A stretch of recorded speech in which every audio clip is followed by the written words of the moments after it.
Have you ever stopped and asked yourself a terrifying question? What if the life you're chasing isn't actually yours?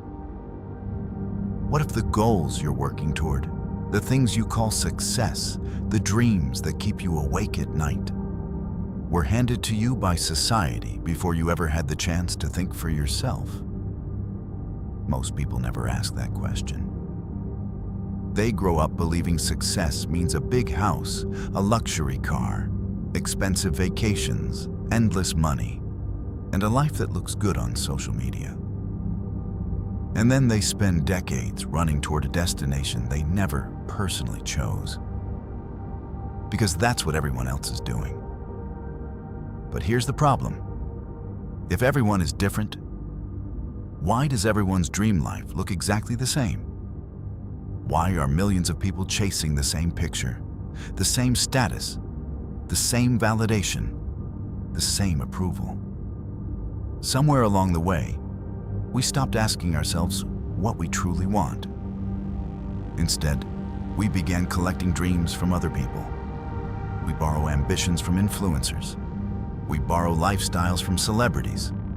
We borrow definitions of success from strangers. And eventually, we forget that our life belongs to us. The truth is, wanting money isn't wrong. Wanting comfort isn't wrong. Wanting success isn't wrong. What's dangerous is chasing something without knowing why you're chasing it. Many people say they want financial freedom. But how much money would actually make them feel free? Many people say they want peace, but they don't spend a single minute building peaceful habits. Many people dream about success, yet they never define what success means to them. They're trying to reach a destination without knowing the address. And that's why solitude is so powerful. When you're constantly surrounded by noise, opinions, trends, and expectations, you lose the ability to hear your own voice.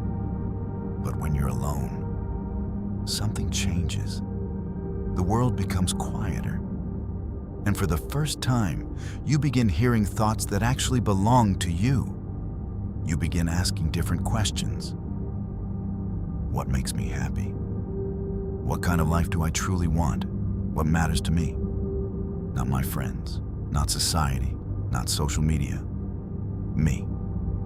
Because the reality is that most people don't trust themselves. They trust the crowd. The crowd feels safer. The crowd makes decisions easier.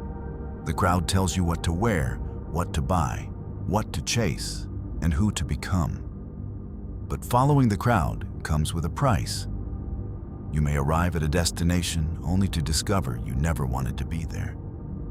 Imagine spending your entire life climbing a ladder, only to realize it was leaning against the wrong wall.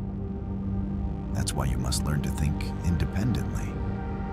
You must learn to define your own happiness, define your own success, define your own version of a meaningful life.